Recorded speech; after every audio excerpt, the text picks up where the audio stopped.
Folks there are, still having to clean up, as you can imagine. It's going to take weeks, months, potentially, for some of these communities to clean up from Hurricane Ian. These are some of the images, aerial images, and from the ground. As you know, Ian swept through parts of Florida last month. Homes and vehicles left underwater after the storm, and eventually some of those vehicles, listen to this.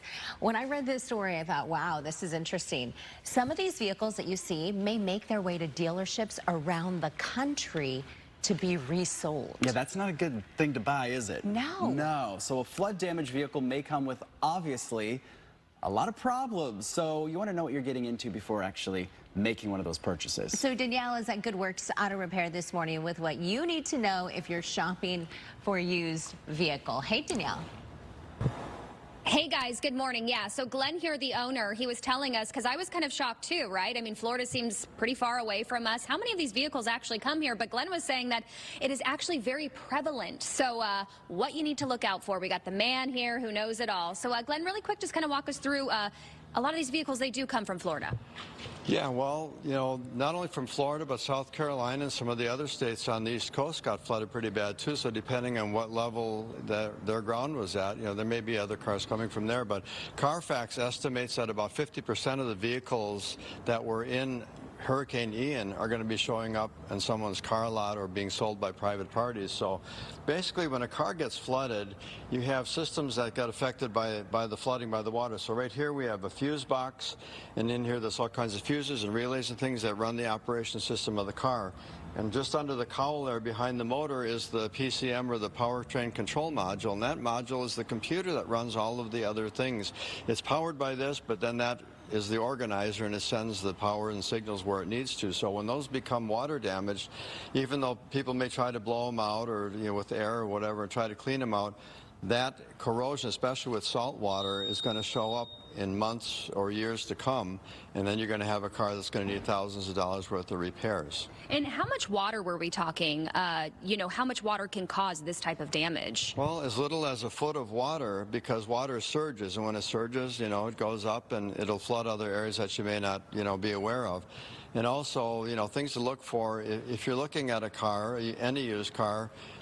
It's important to do a research on it and make sure that you're checking with Carfax and Edmunds, and also the National Insurance Bureau will give you a free copy. You give them the vehicle identification number, and they can tell you if this car's been condemned or called, as a total loss by an insurance company. That's a free service. So if somebody is going to be buying a used car, do they take it to somewhere like you to have somebody look at it, or what's the best bet? Absolutely. Don't go to a quick lube place or anything, because you need an experienced technician who knows what they're looking for, what they're looking at.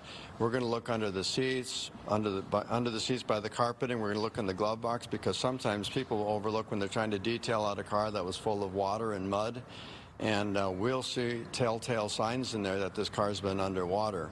And it can even happen here in Arizona. People drive through when there's flash floods and stuff like that, and those cars can be damaged. Water can be taken into the intake. A lot of people do some custom work on their vehicle. They put a low air intake on there, cold air intake they call it, and it hangs very low. So even a small swoosh of water can get up into the engine and do damage to it. And these cars can be found, I'm sure, just private sellers, even on car lots? Absolutely. You'll find them on Craigslist and different places. Those cars aren't necessarily, they're not checked out by the people who are purveying the websites for them to sell their cars. So people can do all kinds of crazy stuff to vehicles just to get them to run good enough, take the bulb out for the check engine light or whatever, and then they sell the car to somebody, and then they have problems. They come in and we discover all the problems. And then Glenn, I think you said it best when we were off camera here. You said, if the deal is too good to be true, it's probably too good to be true. So yeah, if someone's selling a car way under a list price or whatever, they probably bought it for next to nothing, and they're just going to try to make some money. Okay. All right. Well, we'll bring it to you. Anybody, bring it here. Tempe. Good Works Auto Repair, yes. 2340 East Broadway Road in sunny Tempe. There we go. All right. Well, thank you so much, Glenn. We appreciate it. So yeah, it's shocking, right? Like I was saying, I mean, you never think that a car coming from there is going to show up here, but it does, and it happens. And it can be an expensive fix, I can only imagine. Definitely. Oh, yeah. Danielle, thank you.